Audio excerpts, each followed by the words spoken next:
Alors, on reprend après la pause. J'espère que vous avez pu vous reposer convenablement, même si c'est toujours un peu la course, hein. On n'a pas beaucoup de temps. Et j'espère arriver à pas vous faire endormir, surtout que le premier cours après la pause, parfois c'est un peu compliqué. Alors, on va parler de célioscopie dans le cadre de l'infertilité peut-être inexpliquée. Et quand on parle d'infertilité inexpliquée, souvent, parfois, ça peut s'emboîter avec l'endométriose superficielle. Je ne vous parlerai pas beaucoup d'endométriose parce que vous aurez un autre cours demain, je crois, dédié à la physiologie, à l'interrogatoire. Puis vous aurez d'autres cours jeudi après-midi vraiment consacrés à toute la prise en charge de l'endométriose. Néanmoins, c'est voilà, c'est un chapitre dans lequel il faut évoquer quelques données sur l'endométriose superficielle. Alors, la celluloscopie, c'est une invention ancienne, globalement française. Ça fait partie des rares fois où les gynécologues inventent quelque chose. Et je crois qu'on peut tous en être fiers. Et petit à petit, ça a été exporté à toutes les disciplines chirurgicales avec maintenant voilà, une approche qui est devenue incontournable. Dans le cadre de la fertilité, initialement, on faisait des cystoscopies pour tout le monde, voire au début de la fécondation in vitro, on faisait même les prélèvements d'ovocytes par voie laparoscopique. Donc voilà, c'était un examen destiné à tous les couples infertiles. Puis petit à petit, il a été mis à côté en disant que probablement euh, la fécondation in vitro faisait aussi bien, voire mieux. Et on est passé d'une période, avant les années 80, on faisait des cystoscopies à tout le monde, à une période où pendant 20 ans, on n'avait vraiment pas du tout envie de faire des cystoscopies dans un contexte d'infertilité parce que la fécondation in vitro devenait un peu le traitement de première intention. Et la question qu'on se demande tous les ans, est-ce qu'il ne faudrait pas redonner un tout petit peu d'espace à la cystoscopie? Néanmoins, vous allez voir, il faut nuancer un peu les choses. Alors pourquoi faut peut-être envisager de donner un peu plus d'espace à la cystoscopie? Parce que malheureusement, on file, même si dans les rapports de l'Agence de biomédecine, tous les ans, on gagne un petit pourcentage en matière de chances de naissance, mais ça reste qu'un petit pourcentage en chances de naissance. Au cours des 10 dernières années, on n'a pas doublé les chances de naissance en fécondation in vitro. Quand vous faites une fécondation in vitro en France, si vous prenez les rapports de l'agence de biomédecine, voilà, vous avez entre 17 et 20% de chances de naissance et ça n'augmente pas, c'est globalement plafonné. Donc, cette approche, malheureusement, est limitée par la qualité intrinsèque de la technique et on ne peut pas faire mieux. Donc, puis c'est une approche qui est également chère. Ça ne veut pas dire que la chirurgie n'est pas chère, mais euh, voilà, c'est les limites de l'assistance médicale à la procréation et le fait que des grossesses sont décrites après chirurgie doivent parfois nous faire repositionner la célioscopie dans le cadre de l'exploration du couple infertile. La question qui se pose, est-ce que c'est une célioscopie dans le cadre de l'exploration, donc à titre diagnostique, ou c'est une célioscopie pour traiter? Et je crois que cette différence peut sembler un peu bancale, mais en réalité, c'est à mon sens le nœud du problème. Et je crois que là où il faut être assez m- rigoureux, c'est d'essayer éviter à tout prix des cystoscopies inutiles. Et alors, inutiles. La première question, c'est si on fait une célioscopie dans un contexte d'infertilité inexpliquée, qu'est-ce qu'on attend de cette célioscopie? Alors, je vais vous montrer quelques petites études. Cette première étude vous montre, c'est les données de fécondation in vitro, enfin, c'est les données des résultats d'une célioscopie chez les femmes qui ont une infertilité inexpliquée. C'est presque 200 femmes qui ont une infertilité inexpliquée. Alors, malheureusement, c'est des études un peu anciennes, mais le message qui est tout en bas, qui est surligné, vous permet de mettre en évidence que dans 40% des cas, on ne retrouve rien. Alors 40% des cas, ça veut dire qu'on a fait des cystoscopies blanches et ça veut dire aussi que dans 60% des cas, on a trouvé quelque chose. Et donc, ça pouvait être intéressant. Et quelles sont ces choses qu'on trouve? Ben, on retrouve des adhérences pelviennes, des pathologies tubaires proximales distales, des l'endométriose. Alors ça, c'est un exemple dans un papier. Autre papier, japonais, plus limité en taille, même message, 50 patientes qui ont une infertilité inexpliquée. Et on retrouve des pathologies tubaires à la cœlioscopie, des adhérences péritubaires et puis une endométriose. Alors, quand on traite ces lésions, globalement, toutes les études sont d'accord.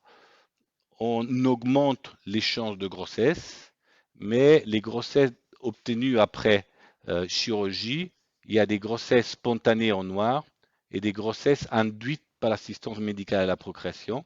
Et vous voyez que le pourcentage de grossesses obtenues en spontanée diminue progressivement avec l'âge. Et puis on arrive après un certain âge où probablement l'AMP n'est voilà, la grossesse spontanée n'est plus très performante et c'est surtout l'assistance médicale à la procréation qui va aider les couples. Donc ça introduit une première notion, c'est que ces cystoscopies sont intéressantes, mais l'âge peut jouer un rôle important et il faut le maintenir de l'indication parce que ça a plus d'intérêt chez les femmes jeunes que chez les femmes après, enfin jeunes avant 35 ans, que probablement après 35 ans. Alors, tous les ans, je présente ce travail qui est un travail fait par l'équipe de Bondy. C'est un modèle très intéressant parce que dans ce modèle dans cette étude, il y avait à Bondy un service de pémologues, ça veut dire des gens qui, après les années 80, ont fait que de la FIV, que de la FIV, que de la FIV, en gros que de l'AMP. Et puis à côté, il y a un service de gynécologie obstétrique avec de la chirurgie. Et les deux services étaient séparés. Donc ce qui se passait, c'est que les patientes qui avaient une infertilité inexpliquée étaient traitées en première intention par des inséminations intra-utérines. Alors, je vais vous montrer deux diapositives après sur cette idée des inséminations intra-utérines de la infertilité inexpliquée. Mais Chloé Magnin, qui est partie, elle vous en parlera demain dans les indications des inséminations intra-utérines. Et globalement, on ne pense pas que ce soit une bonne idée de faire des inséminations intra-utérines dans les infertilités inexpliquées. Néanmoins, c'est ce qui est fait dans ce modèle. Après échec des 3 inséminations intra-utérines, la patiente quittait l'unité d'assistance médicale à la procréation et on demandait un avis au chirurgien pour savoir si une cœlioscopie était indiquée. Et après infertilité inexpliquée, échec 3 inséminations, on proposait une cœlioscopie systématique. Et donc, ils changeaient de boutique et voyaient un autre médecin. Et quand ils voyaient un autre médecin, le médecin les opérait et il décrit la population des patientes opérées. Et c'est très intéressant de voir qu'il y avait 50% des femmes qui avaient une dysménorrhée, 20% des femmes qui avaient des dyspareunies. Est-ce que une femme qui a des dysménorrhées, c'est vraiment inexpliqué? Il faut se poser la question. Et puis, il y avait 70% des femmes qui avaient une hysterosalpingographie pas normale. Est-ce que c'est vraiment des infertilités inexpliquées?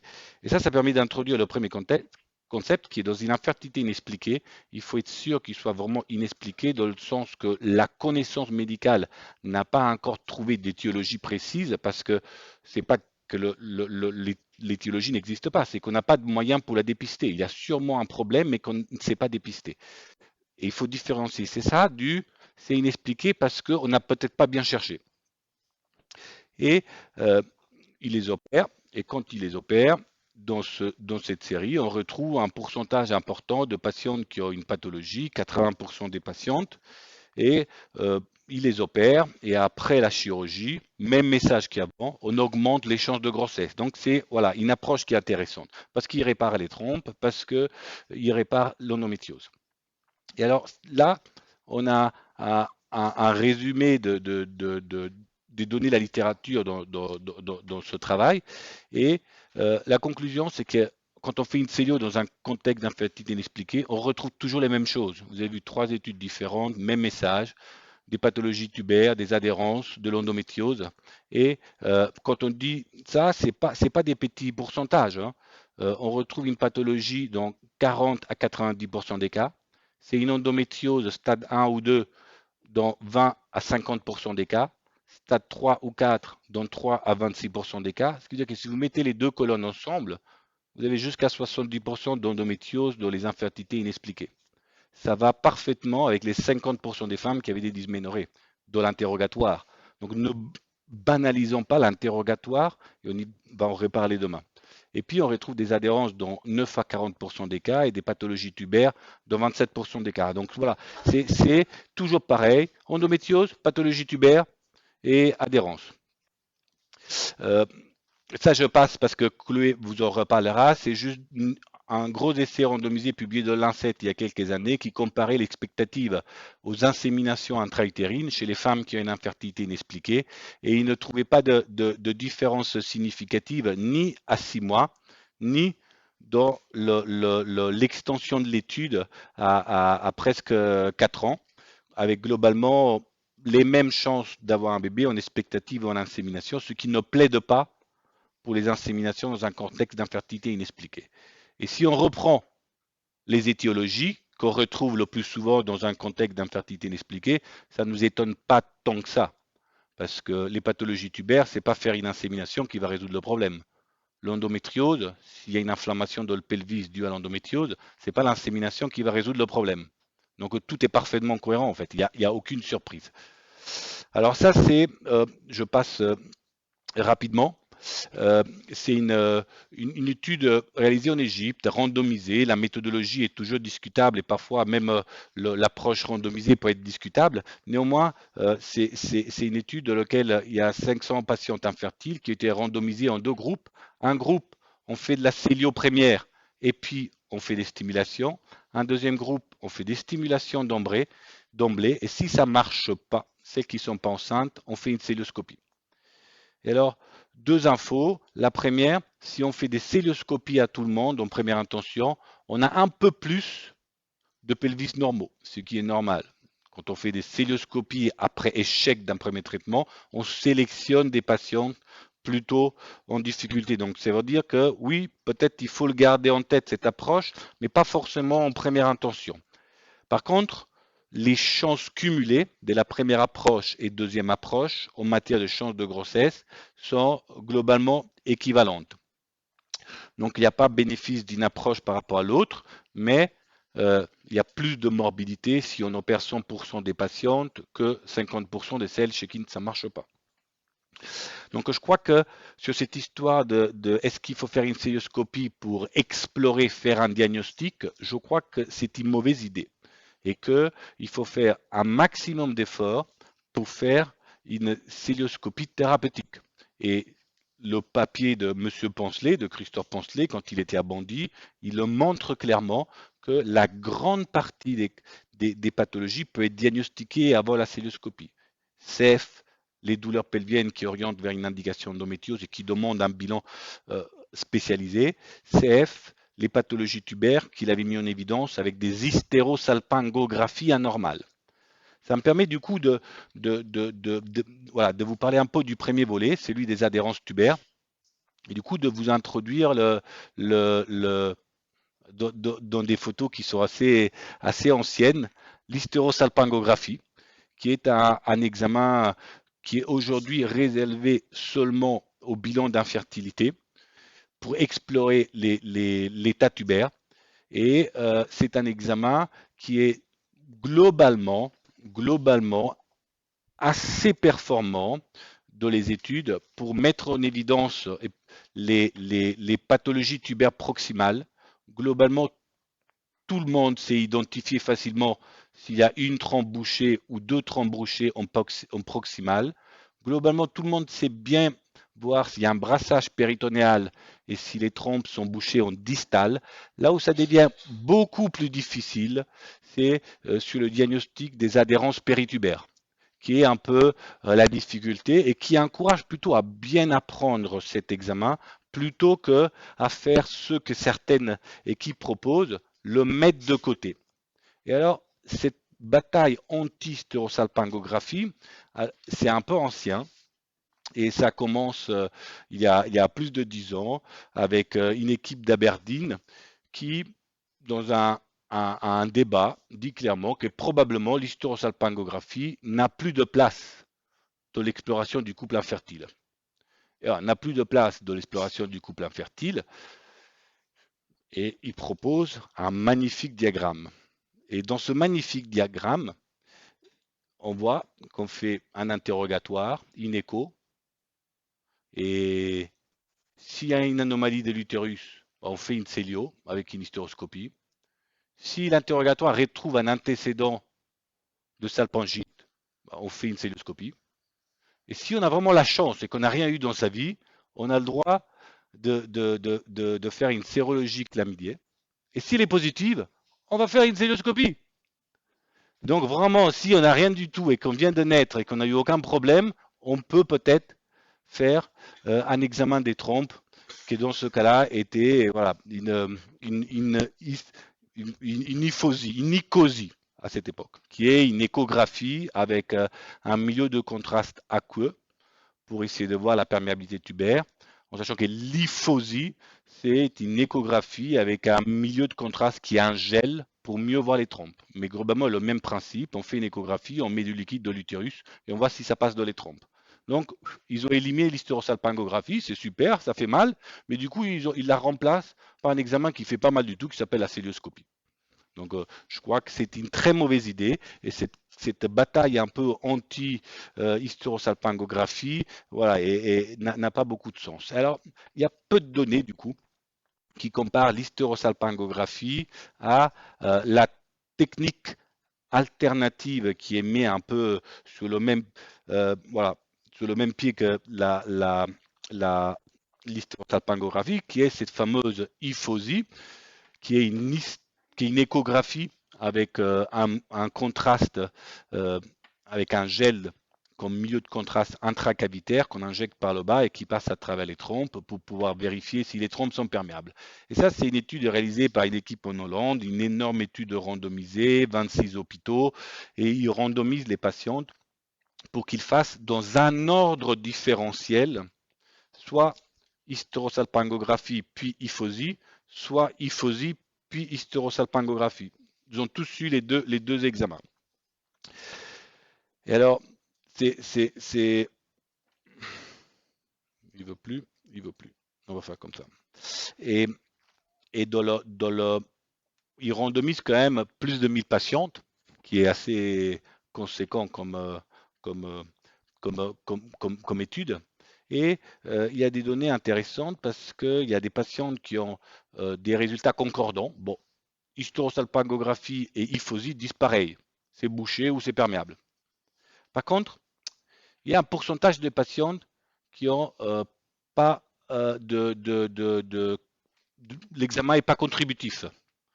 On n'en parle pas, mais il y a 3 fois plus d'examens non contributifs en échographie qu'en hystérosalpingographie.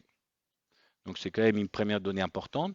Et puis là, ça devient intéressant. Il y a 140 patientes pour lesquelles les résultats sont discordants. Ça veut dire hystérosalpingographie dit bouché, hyphosie dit pas bouché. Ou l'inverse.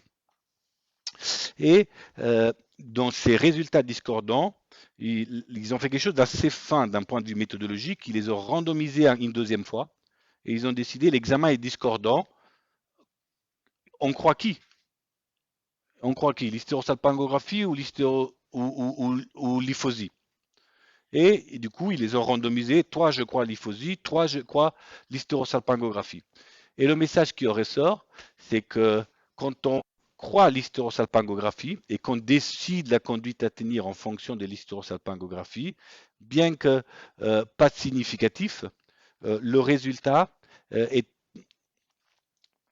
en faveur de plus de grossesse de naissance de le groupe hystérosalpingographie, 49% versus 41% de l'hyphosie. Et si c'est un groupe de survie, ça devient assez net comme différence. En rouge, plus de naissances en hystérosalpingographie. En bleu, moins de naissances en hyphosie. Ils disent qu'évidemment, c'est un essai randomisé de non-infériorité. Et il n'est pas. Le calcul de puissance n'a pas été fait sur ça. Parce qu'il n'y a que 50 patients dans chaque bras. Mais si vous les multipliez par 3, l'étude devient significative. Donc, voilà, l'essai était fait pour montrer que c'est non inférieur, c'est équivalent, mais les résultats ne sont absolument pas en faveur de ça. Après, on fait dire ce qu'on veut aux résultats, hein. Par contre, ce qui est pertinent, c'est de voir que l'hyphosie, ça fait moins mal. L'hyphosie, ça fait moins mal et il marche plus le pointeur, hein. Je suis désolé. Et fait, fait moins mal avec des scores de douleur à 3 pour l'hyphosie versus 5 pour l'hystérosalpingographie. Et alors ça, c'est vrai que c'est important. Il faut prendre soin des patientes au maximum et faire en sorte qu'elles ne souffrent pas. Mais je crois que l'hyphosie est aussi, enfin, parfois on le banalise, on dit que ça fait pas mal. Je crois que c'est un mensonge. Pourquoi c'est un mensonge? Parce que quand on regarde les études qui s'intéressent à la douleur chez les femmes à qui on fait une hyphosie, comme ce travail, qui est une étude randomisée où il compare les femmes qui ont une hyphosie avec deux approches. Une approche, on met de la lidocaïne intra-utérine avant de l'examen, et une deuxième approche, on met de l'eau de l'utérus avant l'hyphosie. Et la différence est nette.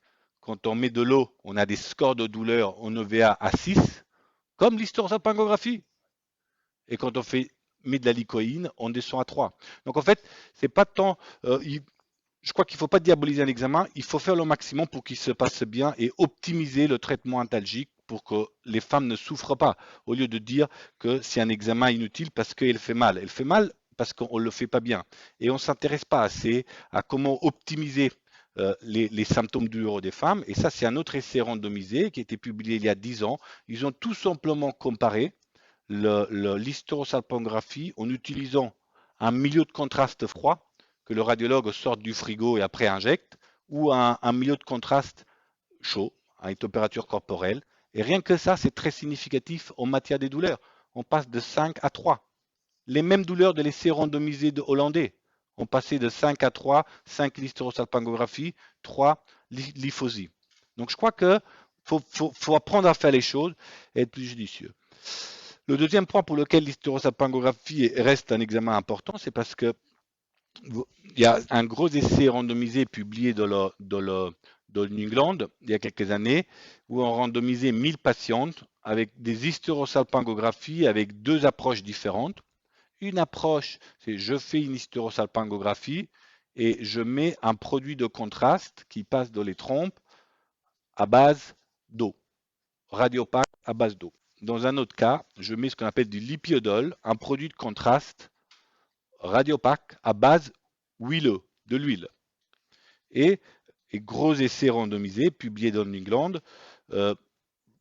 les messages, enfin, la différence est très impressionnante parce que au bout de 6 mois de suivi, les femmes qui ont une hystérosalpingographie avec un produit de contraste huileux ont 10% en plus de chances d'avoir un bébé. C'est-à-dire, elles passent de 28% de naissance quand on met un produit avec de l'eau à 40% quasiment quand on met de l'huile. Donc en fait, au lieu de diaboliser et de détruire quelque chose qui peut fonctionner, il faut faire le maximum pour le rendre le plus efficace possible parce qu'il y a des données ultra robustes qui montrent que cette approche peut augmenter les chances de naissance vivante en dehors de tout traitement d'AMP et puis peut également voilà, être maîtrisé d'un point de vue de la symptomatologie douloureuse. Et vous me direz, oui, mais si on avait fait une hyphosie, une hystéro, euh, une écho avec le gel qui va dans les trompes, si on avait fait ça, probablement l'effet serait pareil, sauf qu'il n'y a pas de données à l'heure actuelle. Et la seule étude qu'on retrouve dans la littérature, c'est une étude ancienne, mais randomisée, de laquelle on a comparé l'échographie avec ce milieu de contraste aqueux, qui est donc pas hyphosie, icosie, à pas de milieu de contraste intra-utérin, échographie sans contraste intra-utérin, et dans l'icosie réalisée bon, c'est ancien, hein. Alors après, on peut se dire c'est des lycosies, c'est pas l'hyphosie, et que peut-être le gel est plus efficace pour augmenter les chances de naissance, mais dans cet examen, il n'y a pas de différence qu'on mette liquide de l'utérus pour aller dans les trompes ou qu'on n'en mette pas. Donc voilà, il y a quelques données qui permettent globalement de conseiller dans le cadre de l'exploration de l'infertilité de continuer à faire l'hystérosalpingographie parce que ça reste un examen important, surtout dans un contexte d'infertilité inexpliquée, parce qu'elle vous permet de mettre en évidence entre 20 et 50% de pathologies tubaires qui peuvent être une indication chirurgicale. C'est ça le message, hein. Et alors, du coup, je vous partage quelques diapositives d'hystérosalpingographie. On voit la radio du pelvis, on voit l'utérus qui est parfaitement bien opacifié, on voit une trompe avec un brassage péritonal d'un côté et une trompe de l'autre côté. Ici, pareil, un utérus, on voit une trompe qui est un peu ascensionnée en fossilia gauche, mais qui est perméable. Pareil du côté droit, avec un brassage péritonéal qui passe par là, et vous voyez une lacune intracavitaire qui est probablement une synéchie. C'est l'hystérosalpingographie n'est pas utilisée pour voir l'utérus, on est d'accord, hein. On en reparlera, mais l'hystérosalpingographie est utilisée pour voir quelle est trompe. Ça peut vous donner quelques petits arguments sur une pathologie utérine, mais ce n'est pas utilisé pour voir les problèmes utérins. Il ne doit pas l'utiliser. Après, permet clairement de voir les trompes quand elles sont bouchées. On retrouve ici une trompe droite qui est perméable avec un faible passage péritonéal que vous pouvez voir ici. Et ici, une trompe gauche qui n'est pas perméable, qui est arrondie au bout. On aperçoit quelques petits plis tubaires ici, mais pas beaucoup, et qui est en faveur d'une trompe bouchée dilatée qu'on appelle un hydrosalpinx. Donc, on a parfaitement le TJ. Ici, c'est à peu près la même chose, mais avec des images de trompes bouchées de façon bilatérale, donc des hydrosalpinx bilatéraux. Ici, on voit une trompe gauche qui est très dilatée. Donc, c'est vraiment un volumineux hydrosalpinx du côté gauche. Et, et on n'a plus l'impression de voir de plis distaux de l'hystérosalpingographie. Et l'absence de plis distaux est plutôt un signe de mauvais pronostic. Et de l'autre côté, la trompe droite, vous la suivez, vous la suivez, vous la suivez, elle monte vers le haut et elle redescend. Alors, elle est un tout petit peu trop bien visible. Donc, quand elle est trop visible, il y a peut-être une toute petite dilatation, mais est-ce qu'elle est perméable? C'est ça qui nous intéresse. Oui, elle est perméable parce que le produit il sort. Le produit sort. Et en fait, ce qui signe la perméabilité tubaire, vous voyez, le produit sort et prend des petits aspects de croissant. Pourquoi il prend des aspects de croissant, le produit? Hein? Parce que Eh oui, parce que ça passe entre les intestins. Et du coup, il se faufile entre les intestins. Les intestins, c'est rond, quoi. Du coup, ça donne des petits croissants. Voilà, donc ici, c'est une hystérosalpingographie avec. On voit pas de passage ni d'un côté ni de l'autre. Là, on passe, c'était pas intéressant. Ça, c'est pareil, c'est une pathologie tubaire bilatérale. On voit bien la gravité. On voit des petits diverticules proximaux. Et là aussi, qui sont des images en boule de Guy, qui évoquent ce qu'on appelait anciennement les salpingites mignueuses, qui sont des cicatrices de pathologie proximale. Et puis également une trompe qui est bouchée distalement parce qu'on ne voit pas de véritable passage péritonéal. Une autre image d'hystérosalpingographie, enfin, on voit parfaitement qu'ici la trompe est récruvillée sur elle-même, donc il y a beaucoup d'adhérence péritubaire. On ne voit pas de passage et de brassage péritonéal. De ce côté-là, on observe la même chose, une trompe qui est récrevillée sur elle-même, donc siège de nombreuses adhérences, et puis on voit ce grand triangle. Alors on pourrait dire que c'est un passage euh, de la grande cavité, du produit de contraste de la cavité péritonéale. En fait, rappelez-vous, c'est vraiment perméable quand on voit des croissants. Là, on n'a pas de croissant, on a un triangle, et ce triangle, c'est quoi? C'est que la trompe, probablement, elle est perméable, mais elle s'ouvre dans un triangle. Un triangle, c'est tout simplement des adhérences pelviennes. C'est un pseudokyste péritonéal. Et du coup, ça donne cette image triangulaire parce qu'il n'y a pas de triangle de Levante, quoi. C'est pas, il n'y est pas, quoi. Et après, ça c'est juste pour vous répéter le même message que je vous ai donné tout à l'heure. Qu'est-ce que vous voyez sur cette image? Hein? Malformation utérine. Alors laquelle? Qui a envie de s'exprimer, lève la main. Personne. Vous me le dites et vous vous exprimez pas. Vous n'êtes pas sympa? Comment? Non, il faut pas s'exprimer, c'est ça la réponse. Faut pas s'exprimer parce qu'on ne peut pas. Parce que alors ça c'est quoi? Et ça c'est quoi? Alors c'est que du sentimental tout ça, hein. L'hysterosalpingographie n'est pas faite pour regarder l'utérus. C'est ça la réponse. Bon, mais évidemment, ça vous donne une orientation. Il y a un problème dans l'utérus, on le voit, mais c'est pas ça qui fera le diagnostic. Parce que si vous allez opérer une cloison utérine en disant ah l'hysterosalpingographie a dit que c'était une cloison, il y a une chance sur deux que ça saigne et que vous passez de l'autre côté parce que c'est un bicorne. Donc voilà, vous méfiez terriblement de ça. C'est fait pour regarder les trompes. Et par contre, ça marche bien pour regarder les trompes. Ça marche bien. Et on n'oublie pas que c'est un examen dynamique. Dynamique, ça veut dire quoi? C'est que on injecte le produit au fur et à mesure. Et donc, on voit l'utérus qui se pacifie progressivement. On voit que les trompes deviennent progressivement perméables. Et parfois, ça peut être même un piège, parce que c'est cette patiente, on voit l'utérus qui s'est opacifié, la trompe qui est perméable de ce côté-là, avec un produit de contraste qui sort, et de ce côté-là, on pourrait presque dire, en fait, oui, bah, le produit est en train de commencer à sortir ici, donc c'est perméable, si on s'arrête là. Et en fait, non, il n'est pas perméable du tout, parce que si vous continuez à attendre, vous vous apercevez que c'est la trompe droite, même si elle a un peu d'adhérence, parce que vous voyez qu'elle est un peu recroquevillée sur elle-même, mais elle est perméable. De ce côté-là, c'est un gros hydrosalpinx. Un gros hydrosalpinx. Donc, gardez en tête le côté dynamique de cet examen.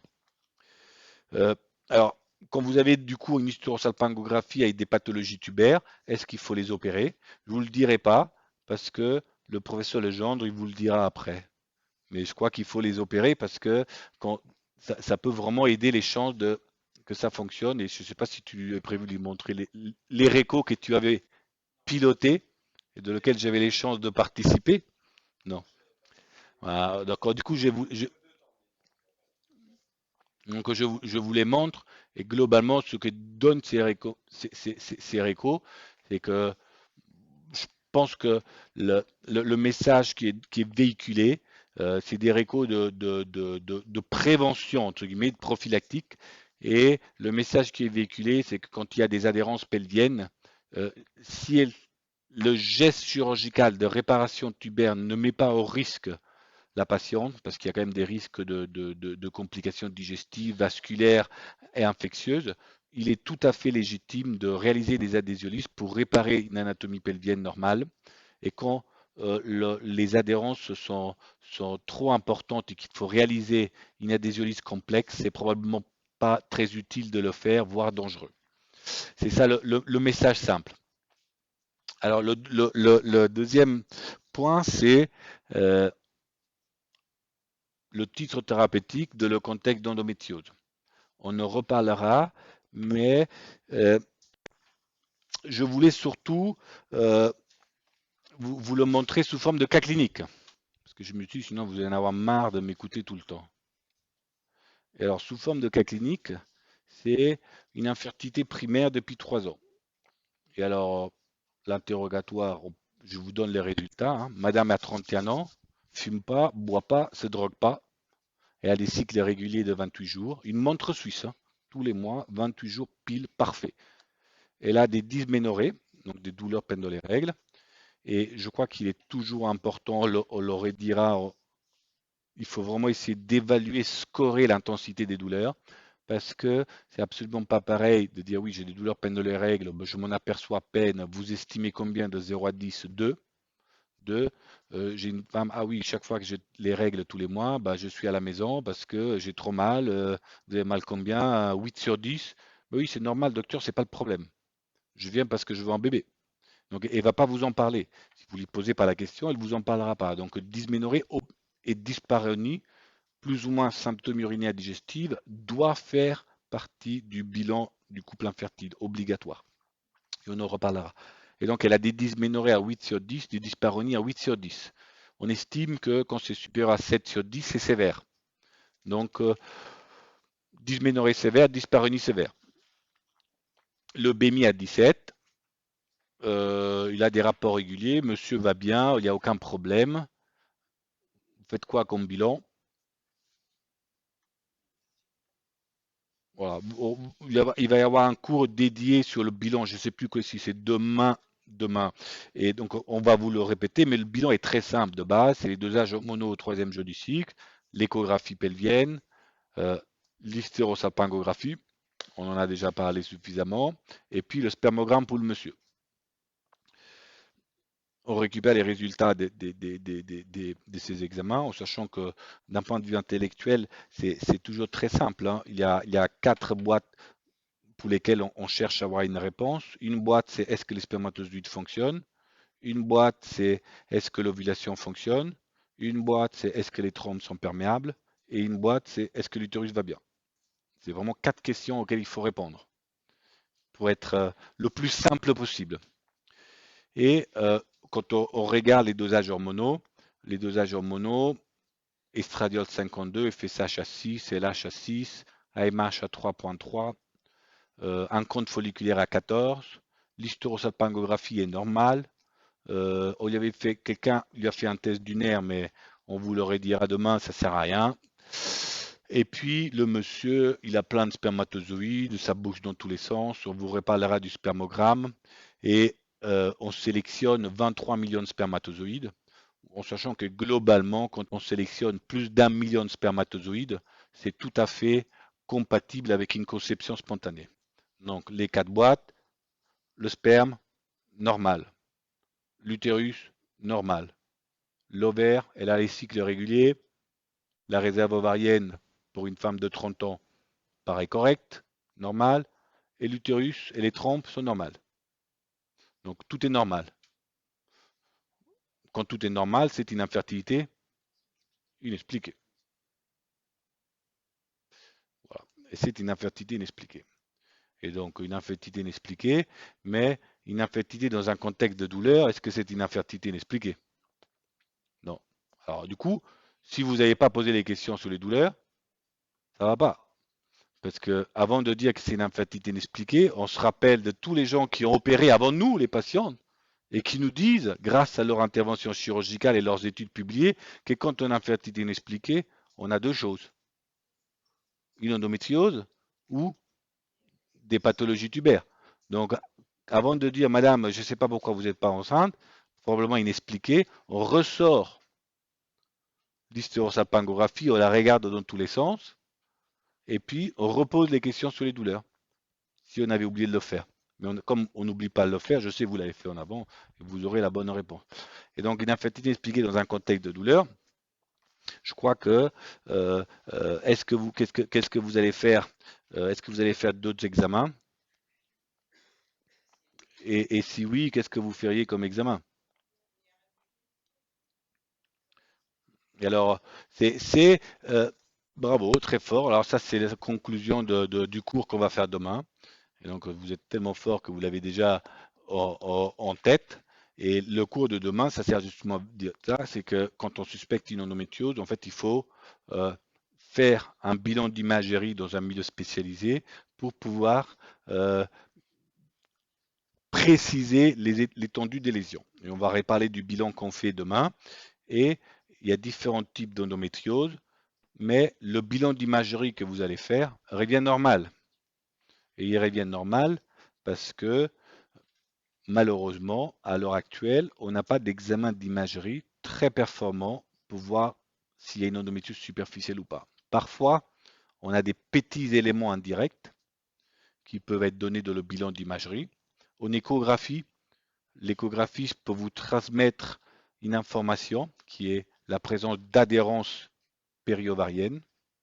Bon, c'est un petit élément, hein, c'est très fin.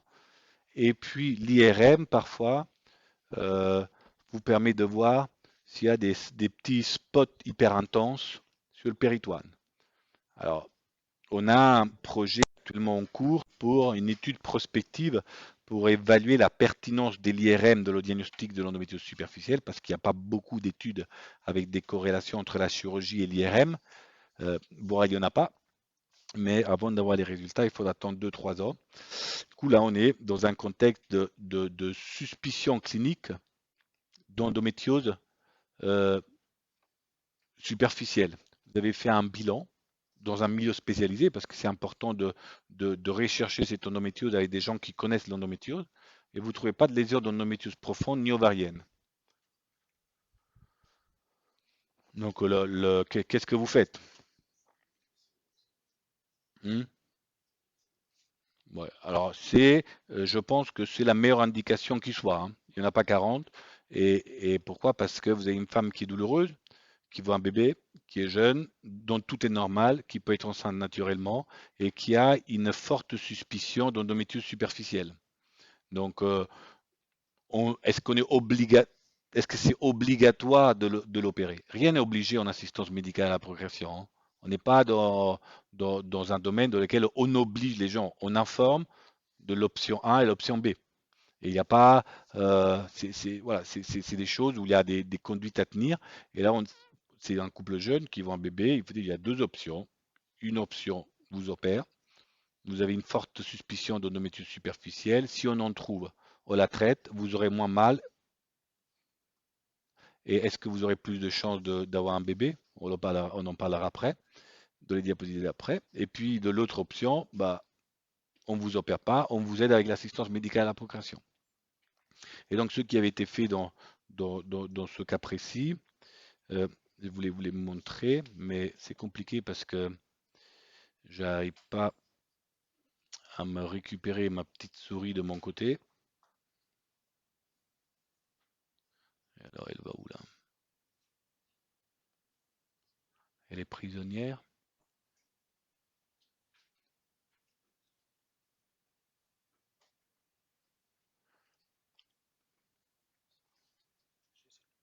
Ouais, mais il me revient pas là-dessus. Comment tu fais pour le récupérer?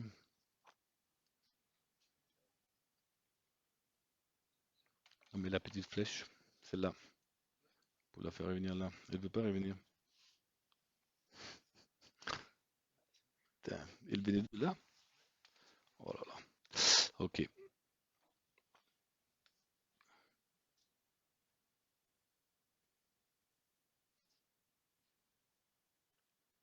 alors ça, c'est une petite vidéo de célioscopie. Euh, alors, je vais essayer de vous montrer deux petites lésions que vous allez voir.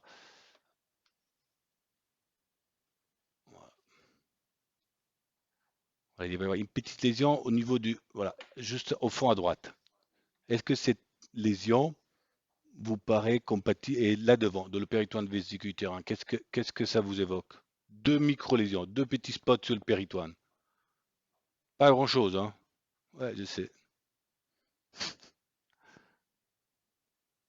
Alors nous, ce qu'on fait en pratique, dans toutes les lésions comme ça, en règle générale, on les, on retire des pastilles de péritoine, ce qui nous permet de vraiment de les analyser en anapathe. Et en analysant ces lésions en anapathe, on arrive à avoir une définition histologique de l'endométriose superficielle. Parce que je crois que ce qui est plus important, c'est d'avoir une preuve que le petit nodule blotté, vous voyez, c'est une vraie lésion d'endométriose. Donc, il faut retirer des pastilles plutôt larges. Et quand vous récupérez l'anapathe, ça confirme la présence d'une endométriose superficielle. Et donc, la question, c'est est-ce que ces lésions d'endométriose superficielle sont responsables d'infertilité? Ah. Et alors, s'il y en avait 4, c'était responsable d'infertilité? Parce que là, on en a vu deux. On en a vu une de le péritoine vésico-utérin et une à côté du ligament sacré droit. Et on a vu que deux lésions. Est-ce que s'il y avait 4 lésions, ça serait responsable d'infertilité? On ne sait pas, hein. Vous avez raison, on ne sait pas, hein. Mais globalement, je crois qu'il n'y a pas beaucoup d'arguments de la littérature. Nous, on a publié un travail il y a 3 ans où, en ayant cette approche plutôt rigoureuse de exérer systématiquement de toutes les lésions pour avoir une anapathe et pas juste pour dire oui, j'ai vu une lésion, mais je n'ai pas la preuve histologique. Et on a regardé notre expérience avec voilà, une population de plus de 200 endométriose superficielle comparée à des femmes qui n'avaient pas d'endométriose superficielle Et le message qui ressort, c'est que ces lésions d'endométriose superficielle, après des analyses, peu importe, euh, multivariées, sont vraiment associées à l'existence d'une infertilité. Dans notre expérience, c'était surtout l'infertilité primaire, et puis des douleurs. Donc ça veut dire que ces lésions d'endométriose superficielle, c'est certainement biaisé par le fait que c'est une série chirurgicale, mais le fait que ce soit une série chirurgicale, en même temps, nous garantit d'être sûr de la nature endométriose superficielle. Et il y a une association très forte avec les douleurs et l'infertilité. Autre, est-ce que du coup le traitement, la coagulation, le retrait de ces lésions a un bénéfice? Alors là aussi, l'évidence est plutôt modeste, mais euh, tout le monde cite un ancien travail publié dans le New England qui est un essai randomisé où on tirait au sort les femmes au moment de la célioscopie quand on trouvait des endométrioses. Alors, le problème, c'est que c'est des endométrioses qui sont appelées minimes à légère et on ne sait pas à quoi correspond une endométriose minime à légère. Est-ce qu'on est vraiment sûr que c'est des endométrioses superficielles? Et ça, c'est tout le problème des stades ASRM, et on en reparlera demain. Mais dans cet essai, le message est simple et clair. Si on retire les lésions d'endométriose légère, qu'on peut peut-être à tort assimiler à une endométriose superficielle, on augmente les chances d'avoir un bébé. Donc oui, il faut le faire. Et alors elle, après la chirurgie, du coup, qu'est-ce que vous faites? Est-ce que vous dites, vous avez une infertilité inexpliquée dans un contexte de douleur? On l'a opéré parce qu'on avait une suspicion d'endométriose superficielle. Je crois qu'on n'a pas fait trop mal le travail parce qu'on a eu raison. C'était une endométriose superficielle. On a traité l'endométriose superficielle. Et puis à la suite de la chirurgie, est-ce qu'on lui dit, Madame, on a traité vos lésions, on attend un tout petit peu pour voir si vous êtes enceinte naturellement, ou on vous dit, c'est sûrement pas les lésions qui gênent, on va vous faire une FIV. Oui.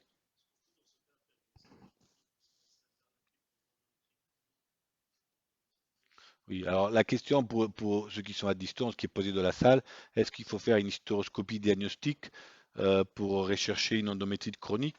Bon, ça c'est un peu compliqué, c'est vraiment du détail, un peu surspécialisé. Nous, on fait systématiquement des hystéroscopies diagnostiques de l'exploration de l'infertilité, surtout avoir une prise en charge en assistance médicale à la procréation. On en vous reparlera de cela. Et je crois que ça a été fait dans son cas et l'hystéroscopie diagnostique était normale. Néanmoins, je comprends que ta remarque est pertinente d'un point de vue intellectuel, mais ça ne change rien à la pratique et à la question posée. Parce que qu'il y ait une endométrite chronique ou pas, le traitement est le même après. Si tu as une endométrite chronique, tu donnes un traitement antibiotique. C'est en aucun cas une indication de faire une expectative ou une MP. On est d'accord, hein? Juste pour... Et dans ce cas-là, l'endométriose superficielle, donc une petite lésion, est-ce qu'elle serait responsable de l'infertilité de par sa localisation ou il y a d'autres phénomènes qui entrent en jeu et qui expliquent l'infertilité? Alors la question, c'est est-ce que c'est vraiment qu'est-ce qui fait de l'infertilité chez l'endométriose? Et ça, on en parle demain, on ne sait pas. Il y a plein de mécanismes, mais et du coup, je vous ai montré ce travail parce que effectivement, parfois on pense que l'endométriose superficielle n'est pas responsable d'infertilité parce que les lésions peuvent être toutes petites et on peut avoir du mal à comprendre pourquoi ces lésions toutes petites gênent la fertilité. On n'a pas d'éléments très robustes dans la littérature. De notre expérience et de notre travail publié, ces endométrioses superficielles, c'est vraiment associé à des douleurs, c'est vraiment associé à une infertilité. Donc voilà, par quel biais? Probablement par des biais de mécanismes inflammatoires. Et alors qu'est-ce qu'on fait expectative ou AMP? Je crois que vous l'avez opéré, il faut attendre au moins 9 mois. Parce que la grande partie des grossesses surviennent voilà, dans les 6 à 18 mois après la chirurgie. Et la suite, si ça ne marche pas, qu'est-ce que vous faites?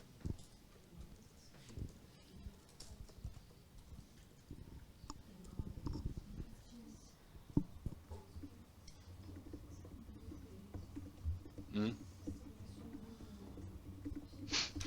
Ça marche pas. Est-ce que vous lui proposez des inséminations? Non, elle les a fait à la maison, l'insémination, avec le monsieur, hein.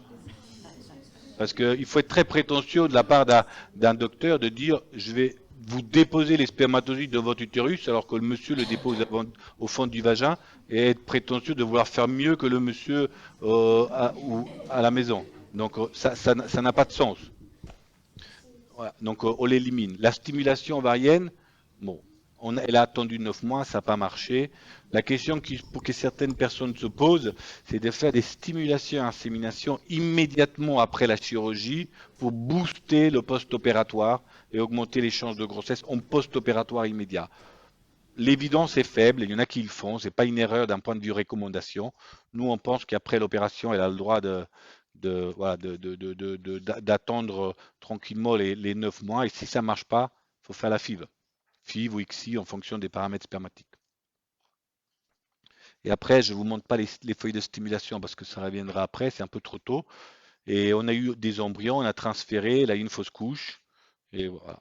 Et après, est-ce qu'il faut la réopérer après une fausse couche ou il faudrait faire une FIV? On refait une FIV et voilà, bravo, c'est fini. Donc je suis à votre disposition pour les questions.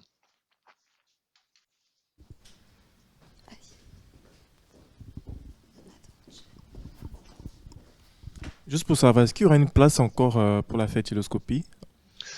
Alors nous, n'est pas des grands adeptes de la fertiloscopie. Euh, ça peut avoir un intérêt, c'est dans des cas sélectionnés.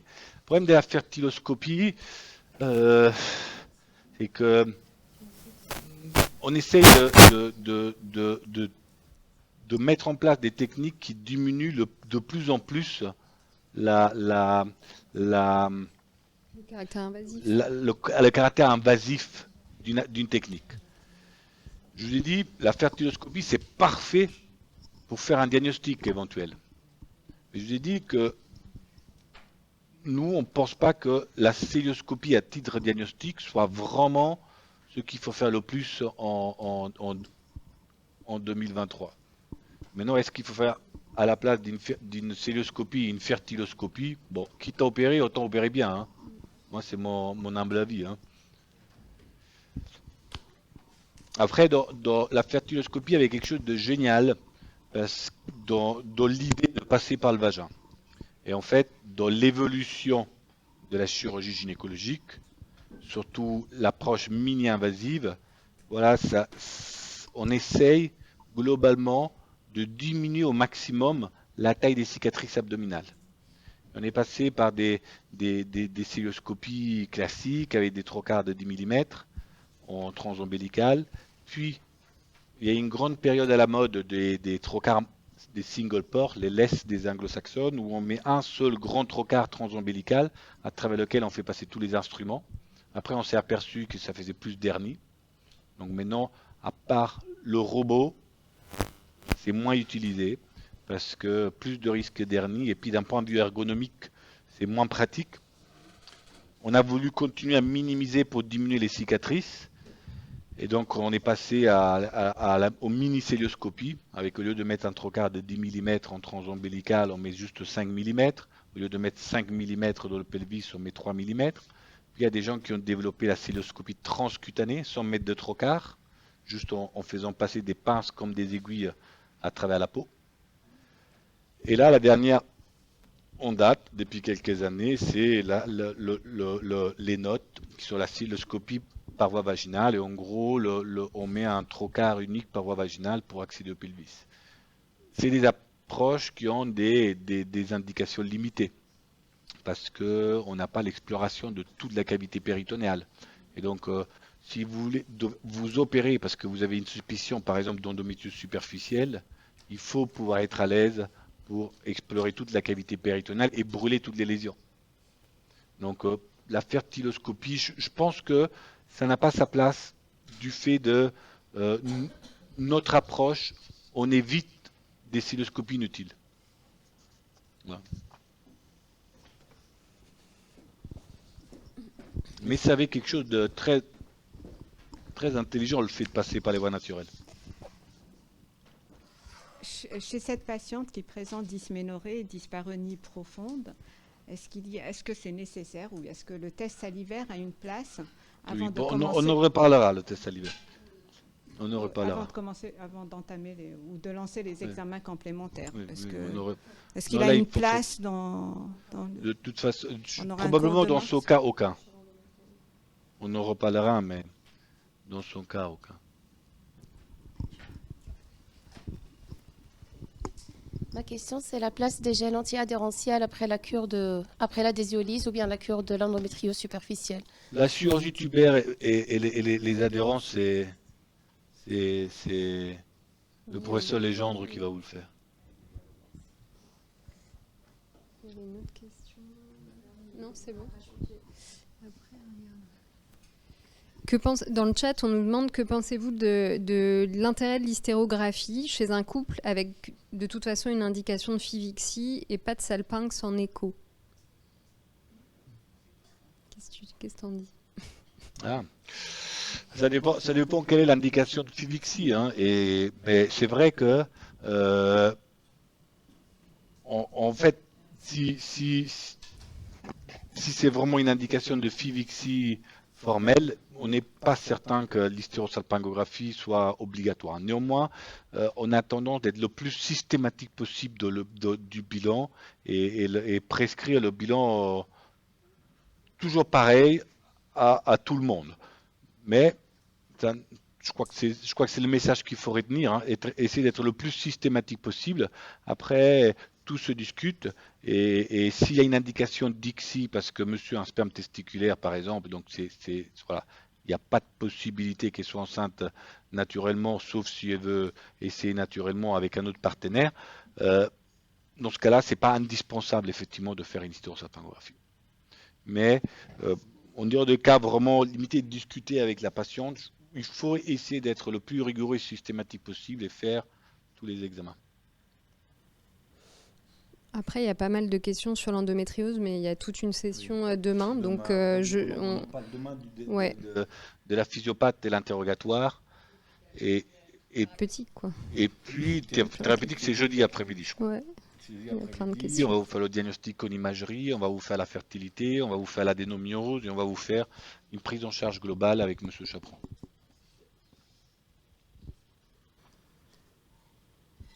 Et puis l'augmentation de taux de grossesse après une hystérosalpingographie. Une autre question, c'est comment on explique l'augmentation des taux de grossesse après une hystérosalpingographie. En fait, personne ne sait, c'est une très bonne question. Euh, alors, il y a deux questions dans votre question. Pourquoi ça augmente en général après hystérosalpingographie? Et puis pourquoi ça augmente encore plus après de laisser randomiser, après hystérosalpingographie avec le milieu de contraste huileux, le lipiodol. Alors, la première partie, pourquoi ça augmente après hystérosalpingographie, ce qui est mis en avant à chaque fois, c'est un effet peut-être de débouchage des trompes. Et donc les gens, il expliquerait que le lipiodol fonctionne mieux parce que, étant un produit huileux, la densité est plus importante, donc il déboucherait mieux les trompes. Un autre mécanisme qui a été évoqué, c'est le lavage de la cavité utérine, hein, peut-être par des mécanismes inflammatoires ou d'endométrite ou de altération du microbiote utérin qui pourrait avoir un rôle sur l'implantation. On peut imaginer qu'il y a des femmes qui ont un problème de déséquilibre du microbiote utérin. Le fait de laver la cavité utérine avec un produit radiopaque hydrosoluble ou liposoluble pourrait nettoyer la cavité utérine et du coup augmenter les chances de grossesse. C'est quelque chose auquel je n'adhère personnellement pas énormément parce qu'il faut que vous gardiez en tête qu'une femme, tous les mois, elle a des règles. Et quand elle a des règles, c'est pas juste un petit lavage qu'on fait, c'est une tempête de l'utérus. Hein. C'est un mécanisme assez violent de lequel tout desquame, tout repousse. Et donc je ne sais pas si cette idée du petit lavage de l'hystérosalpingographie pourrait avoir un vrai rôle de nettoyage de la cavité. Mais c'est quelque chose qui est mis en avant avec deux hypothèses. Une hypothèse mécanique, on débouche. Une deuxième hypothèse, on nettoie. Peut-être le débouchage est plus séduisant. Mais on n'a pas de réponse précise à la question. Je voudrais demander, dans le cas clinique de tout à l'heure, est-ce qu'on aurait pu, après le traitement des lésions expectatives, pas de grossesse, envisager une insémination en pensant aux anomalies de la glaire cervicale? Oui, alors les anomalies de la glaire cervicale, on vous en reparlera euh, euh, dans le cadre du bilan et dans le cadre des indications d'insémination intra-utérine. Et il vous dira clairement que dans les grandes études, il y a des revues de la Cochrane. Tout le monde globalement est d'accord pour dire que ce mythe de l'infertilité par un dysfonctionnement de la glaire cervicale n'existe pas. Et que la pertinence du coup l'examen qui sert à mettre en évidence ces dysfonctionnements de la glaire cervicale, qui est le test du nerf, est pas très performant.